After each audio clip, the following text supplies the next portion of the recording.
Hello dears, welcome back to Sala learning. Akhila miss ആണ്. അപ്പോൾ ഇതാ നമ്മൾ എല്ലാവരും ഓണം എക്സാമിന് വേണ്ടിയിട്ടുള്ള പ്രിപ്പറേഷൻസ് ഒക്കെ സ്റ്റാർട്ട് ചെയ്തിട്ടുണ്ടാവും അല്ലേ. അപ്പോൾ നമ്മുടെ പൂവിൽ നിന്ന് പൂവിലേക്ക്, ഫ്ലവർ ടു ഫ്ലവർ എന്ന് പറയുന്ന നമ്മുടെ ബേസിക് സയൻസിലെ ചാപ്റ്റർ എന്ന് പറയുന്ന സമയത്ത് എല്ലാവർക്കും കുറച്ച് കൺഫ്യൂഷൻ ഒക്കെ വരുന്ന ഒരു ചാപ്റ്റർ ആണ്. ഇതിനകത്ത് കുറേ പാർട്ട് എന്താണ് വളരെ ഇമ്പോർട്ടൻ്റ് ആണ്. ഓണം എക്സാമിന് ക്വസ്റ്റ്യൻസ് വരുന്ന ഏരിയ തന്നെയാണ് അല്ലേ. അതുകൊണ്ട് തന്നെ നമുക്ക് സ്കിപ്പ് ചെയ്യാനും പറ്റില്ല. അപ്പോൾ ഇതിനകത്തുള്ള ഏറ്റവും ഇമ്പോർട്ടൻ്റ് ആയിട്ടുള്ള ഒരു ടോപ്പിക്കുമായിട്ടാണ് ഇന്ന് മിസ് വന്നിട്ടുള്ളത്. സോ എല്ലാവരും വീഡിയോ സ്കിപ്പ് ചെയ്യാതെ തന്നെ കാണുക. അപ്പം നമുക്ക് പഠിക്കാം അല്ലേ. നമ്മൾ തുടങ്ങാൻ പോവുകയാണ്. അപ്പോൾ ഇതാ ഇവിടെ നമുക്കറിയുന്ന കാര്യമാണ് റീപ്രൊഡക്ഷൻ അഥവാ പ്രത്യുൽപാദനം എന്ന് പറഞ്ഞു കഴിഞ്ഞാൽ എന്താണ്?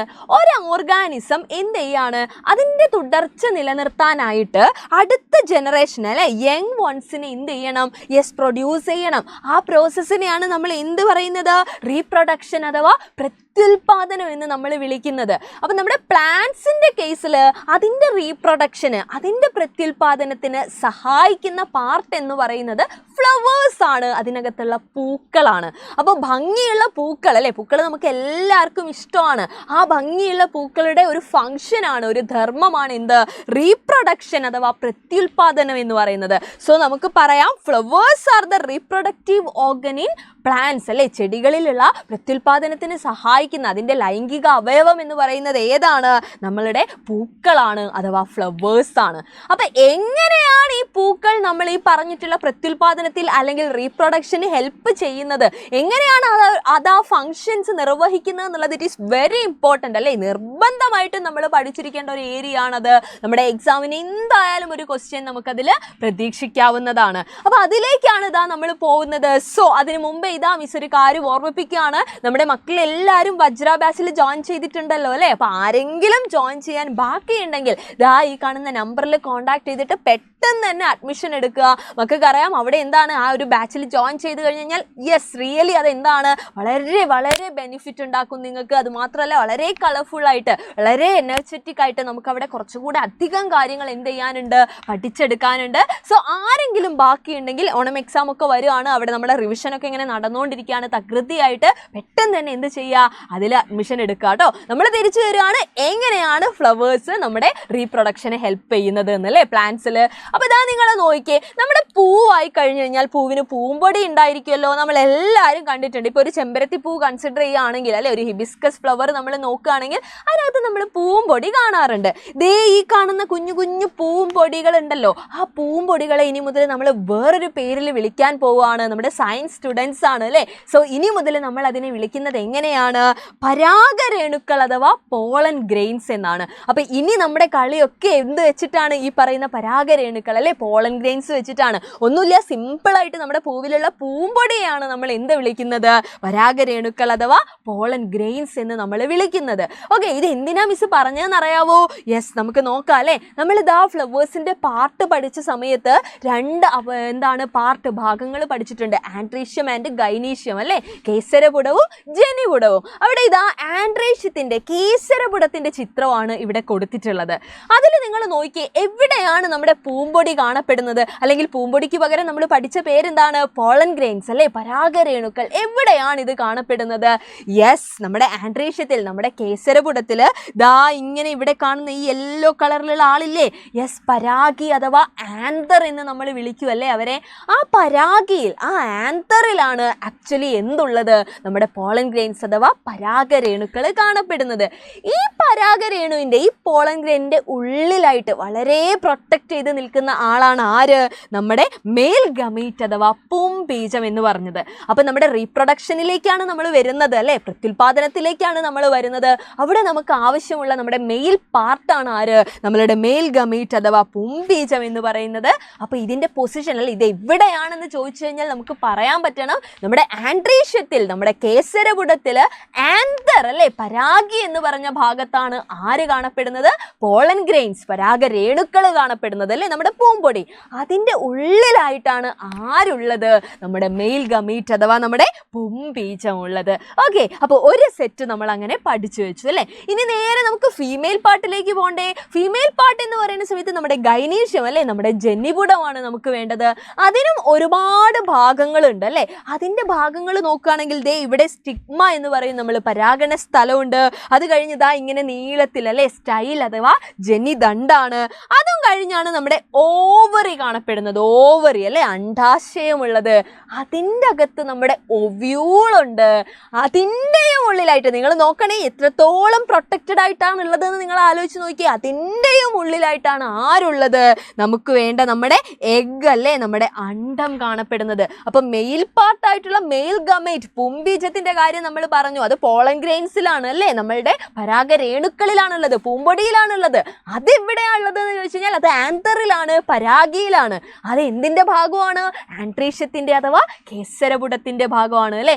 ഇനി ഇതാ ഇവിടെ ഫീമെയിലേക്ക് വരുന്ന സമയത്ത് നമുക്ക് എഗ് വേണം അല്ലേ, അണ്ഡം വേണം. അതെവിടെയാണ്? ഫീമെയിൽ പാർട്ടായിട്ടുള്ള ഗൈനീഷ്യം ജനിപുടത്തിന്റെ അകത്ത്.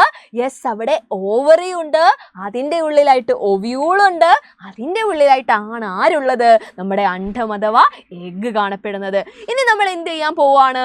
ഇപ്പൊ പഠിച്ചിട്ടുള്ള നമ്മുടെ മെയിൽ ഗമീറ്റും എഗ്ഗും അല്ലേ, നമ്മളുടെ പുംബീജവും അണ്ഡവും തമ്മിൽ എന്ത് ചെയ്യാണ്? കൂടിച്ചേരാണ്.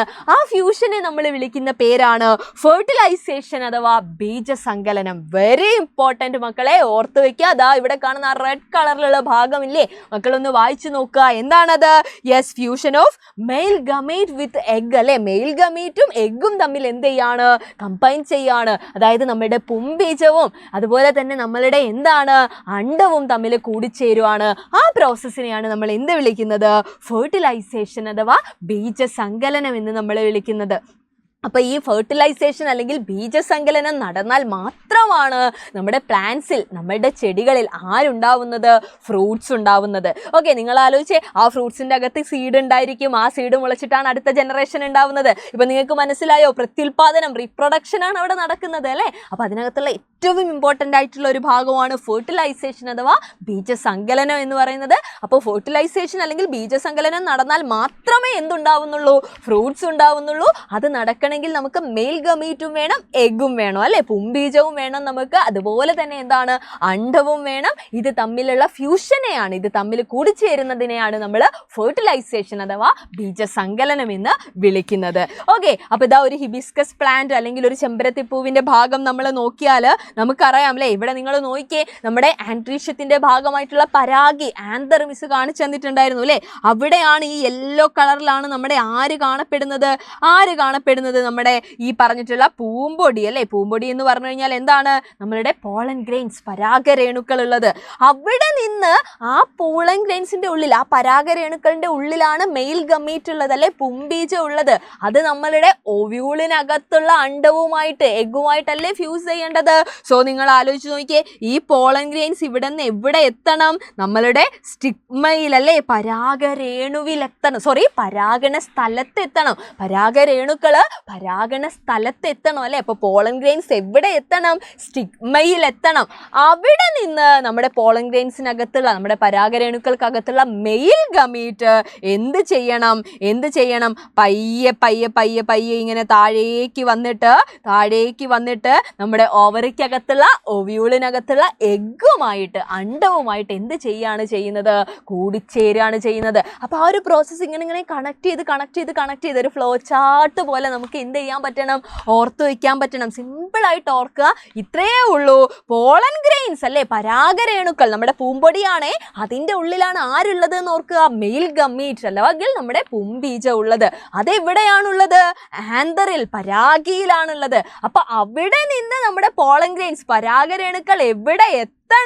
നമ്മളുടെ സ്റ്റിഗ്മയിൽ അല്ലേ, പരാഗണ സ്ഥലത്തെത്തണം. എന്നിട്ട് ആ പോളൻ ഗ്രെയിൻസിനകത്തുള്ള, പരാഗരേണുക്കൾക്കകത്തുള്ള മെയിൽ ഗമീറ്റ്, പുംബീജം മാത്രം എങ്ങോട്ട് പോവുകയാണ്? എഗ്ഗിനെ കാണാനായിട്ട്, എഗ്ഗിൻ്റെ അടുത്തേക്ക് അല്ലേ, അണ്ഡത്തിൻ്റെ അടുത്തേക്ക് പോവുകയാണ്. അവിടെ നിന്ന് അതവർ എന്ത് ചെയ്യാണ്? ഫെർട്ടിലൈസേഷൻ അഥവാ ബീജസങ്കലനം നടക്കുകയാണ്. റിസൾട്ടായിട്ട് എന്താണ്? നമ്മുടെ ഫ്രൂട്ട്സ് അല്ലേ, നമ്മുടെ ചെടികളിൽ കായ ഉണ്ടാവുകയാണ്, ഫ്രൂട്ട് ഉണ്ടാവുകയാണ് ചെയ്യുന്നത്. ക്ലിയർ അല്ലേ മക്കളെ? അപ്പോൾ ഇതാ ഈ ഒരു പ്രോസസ്സ് ഉണ്ടല്ലോ, അതായത് ഈ ഒരു ജേണി, ഈ ഒരു യാത്ര, ഏത് യാത്ര? ദാ മിസ് ഇവിടെ കാണിച്ചു തന്നില്ലേ? അതായത് ഇവിടെ നിന്ന് പോളൻ ഗ്രെയിൻസ്, പരാഗരേണുക്കൾ എവിടെ പോണം? യെസ്, നമ്മളുടെ പരാഗണ സ്ഥലത്തല്ലേ, നമ്മളുടെ സ്റ്റിഗ്മയിൽ എത്തണം. എന്നാൽ മാത്രമേ ബാക്കി പറഞ്ഞിട്ടുള്ള നമ്മുടെ ഫെർട്ടിലൈസേഷനും ബീജസങ്കലനവും ഒക്കെ നടക്കുന്നുള്ളൂ. അപ്പൊ ആ ഒരു യാത്രയ്ക്കാണ് മക്കളെ നമ്മൾ എന്ത് വിളിക്കുന്നത്? പരാഗണം അഥവാ പോളിനേഷൻ എന്ന് നമ്മൾ വിളിക്കുന്നത്. അപ്പൊ മക്കൾ ആലോചിക്കുക, നമ്മുടെ ഓണം എക്സാമിന് ഈ ഒരു പാർട്ടിൽ നിന്നുള്ള ക്വസ്റ്റ്യൻ എന്തായാലും നമ്മൾ പ്രതീക്ഷിക്കണം. ബിക്കോസ് ഈ ഒരു ചാപ്റ്ററിന്റെ തന്നെ കാതൽ എന്ന് പറയുന്നത് ഈ ഒരു ഭാഗമാണ് അല്ലെ. അപ്പൊ മക്കൾ ആലോചിക്കുക, എന്താണ് പോളിനേഷൻ, എന്താണ് പരാഗണം എന്ന് പറഞ്ഞു കഴിഞ്ഞാൽ transfer of pollen grains from the anther to the stigma അല്ലെ. അത്ര സിമ്പിൾ ആയിട്ട് നമ്മൾ മനസ്സിൽ ആലോചിക്കുക. പോളൻ ഗ്രെയിൻസ് ആന്തറിൽ നിന്ന് സ്റ്റിഗ്മയിൽ എത്തുന്നു. പരാഗരേണുക്കൾ പരാഗയിൽ നിന്ന് എവിടെ എത്തണം? നമ്മളുടെ പരാഗണ സ്ഥലത്ത് പതിക്കണം. എന്നാൽ മാത്രമല്ലേ ബാക്കി കാര്യങ്ങൾ നടന്നിട്ട് ഈ ഫെർട്ടിലൈസേഷനും ബീജസങ്കലനവും ഒക്കെ നടക്കുള്ളൂ. അതായത് മെയിൽ ഗമീറ്റ് താഴേക്ക് പോകണ്ടേ, പൊമ്പീജൻ താഴേക്ക് പോകണ്ടേ. സോ നമ്മൾ ഓർത്തു വയ്ക്കുക, ഈ ഒരു പ്രോസസ്സാണ്, ഈ ഒരു യാത്രയ്ക്കാണ് നമ്മൾ എന്ത് വിളിക്കുന്നത്? പരാഗണം അഥവാ പോളിനേഷൻ എന്ന് വിളിക്കുന്നത്. അത് കഴിഞ്ഞിട്ടാണ് ഫെർട്ടിലൈസേഷൻ അഥവാ ബീജസങ്കലനം നടക്കുന്നത്. അതിന്റെ റിസൾട്ടായിട്ടേ ഫ്രൂട്ട്സ് ഉണ്ടാവുന്നുള്ളൂ അല്ലെ. അപ്പൊ എങ്ങനെയായിരിക്കും ഇവർ യാത്ര ചെയ്യുന്നുണ്ടാവുക? നമ്മുടെ പൂമ്പൊടി, പരാഗരേണു അല്ലെങ്കിൽ പോളൻ ഗ്രെയിൻസ് എന്ന് പറഞ്ഞാൽ പൂമ്പൊടിയാണ്. അത് എങ്ങനെയൊക്കെ യാത്ര ചെയ്യാം? പല മാർഗങ്ങളുണ്ട്. കാറ്റുവഴി നടക്കാം, അതല്ലെങ്കിൽ നമുക്കറിയാം തേൻ കുടിക്കാൻ കുറേ ആളുകൾ ഫ്ലവേഴ്സിൽ വരാറുണ്ട് അല്ലെ. നമ്മുടെ ഹണി ബീസ്, ബട്ടർഫ്ലൈസ് ഒക്കെ വരാറുണ്ട്. ഇവരൊക്കെ കണ്ടോ, ഇവരൊക്കെ എടുത്തോണ്ട് പറക്കുന്നത് കണ്ടോ നിങ്ങൾ? പൂമ്പൊടികള്, അതായത് നമ്മുടെ പരാഗരേണുക്കളാണ്, പോളൻ ഗ്രെയിൻസ് ആണ് അല്ലെ. അപ്പൊ ഇതൊക്കെ എന്താണ്? അതിന്റെ വഴികളാണ്. അതായത് ഒരുപാട് ആളുകൾ, ഒരുപാട് ഏജൻസ് ഇതിനെ എന്ത് ചെയ്യുന്നുണ്ട്? സഹായിക്കുന്നുണ്ട്. അവരെയാണ് നമ്മൾ പോളിനേറ്റിംഗ് ഏജൻസ് അല്ലെ, പരാഗണകാരികൾ എന്ന് നമ്മൾ വിളിക്കുന്നത്. അപ്പോൾ മക്കൾക്ക് തോന്നുന്നില്ലേ ഇതിനെക്കുറിച്ച് കൂടുതലായിട്ട് പഠിക്കണം അല്ലെ? എന്തായാലും ഇമ്പോർട്ടൻ്റ് ആണ്, എന്തായാലും ക്വസ്റ്റ്യൻസ് വരും. അപ്പോൾ അടിപൊളിയായിട്ട് തന്നെ ഇത് പഠിക്കണം എന്ന് മക്കൾക്ക് തോന്നുന്നില്ലേ? മിസ്സിന് അറിയാം വളരെ ടഫായിട്ടുള്ള ഒരു ചാപ്റ്റർ ആയിട്ടായിരിക്കും മക്കൾക്ക് ഈ ചാപ്റ്റർ തോന്നുന്നുണ്ടാവുക. അപ്പോൾ ഇതിനകത്തുള്ള ക്വസ്റ്റ്യൻസ് എങ്ങനെ വരും എന്നൊക്കെയുള്ള കൺഫ്യൂഷൻ മക്കൾക്ക് ഉണ്ടാവും. സോ അതൊക്കെ ക്ലിയർ ചെയ്യാനായിട്ട് നാളെ രാത്രി 7:30 മിസ് ലൈവിൽ വരുന്നുണ്ട്. അപ്പോൾ എന്താ ചെയ്യേണ്ടത്? എല്ലാവരും കറക്റ്റ് ടൈമിൽ തന്നെ ജോയിൻ ചെയ്യുക. വരുന്ന സമയത്ത് നിങ്ങൾ എന്ത് ചെയ്യുക? ലിങ്കൊക്കെ നിങ്ങളുടെ ഫ്രണ്ട്സിനൊക്കെ ഒന്ന് ഷെയർ ചെയ്ത് കൊടുത്തിട്ട് ലൈവിൽ കറക്റ്റായിട്ട് തന്നെ ആ ഒരു ടൈമിൽ തന്നെ ജോയിൻ ചെയ്യുക. നമുക്ക് കംപ്ലീറ്റ് ഈ ചാപ്റ്റർ കംപ്ലീറ്റ് നമുക്ക് റിവൈസ് ചെയ്യണം. എങ്ങനെ റിവൈസ് ചെയ്യണം? ഓണം എക്സാമിന് വരാൻ പോകുന്ന ക്വസ്റ്റ്യൻസ്, ഇമ്പോർട്ടൻ്റ് ആയിട്ടുള്ള ക്വസ്റ്റ്യൻസ് ഒക്കെ നമുക്ക് അവിടെ എന്ത് ചെയ്യണം? പറഞ്ഞിട്ട് ഡിസ്കസ് ചെയ്തിട്ട് പോകണം അല്ലേ. അതൊക്കെ നമുക്ക് സെറ്റ് ആക്കണം. സോ എല്ലാവരും വരിക. നാളെ രാത്രി 7:30 അപ്പോൾ ഇതാ ഇന്നത്തെ വീഡിയോ മക്കൾക്ക് യൂസ്ഫുൾ ആയിട്ടുണ്ടെങ്കിൽ എന്ത് ചെയ്യുക? ലൈക്ക് ചെയ്യുക, നിങ്ങളുടെ ഫ്രണ്ട്സിനൊക്കെ സജസ്റ്റ് ചെയ്യുക. അപ്പോൾ നമുക്ക് എന്ത് ചെയ്യാം? വീണ്ടും കാണാം. അപ്പോൾ നാളത്തെ ലൈവിൻ്റെ കാര്യം മറക്കണ്ട, 7:30. So thank you so much and by.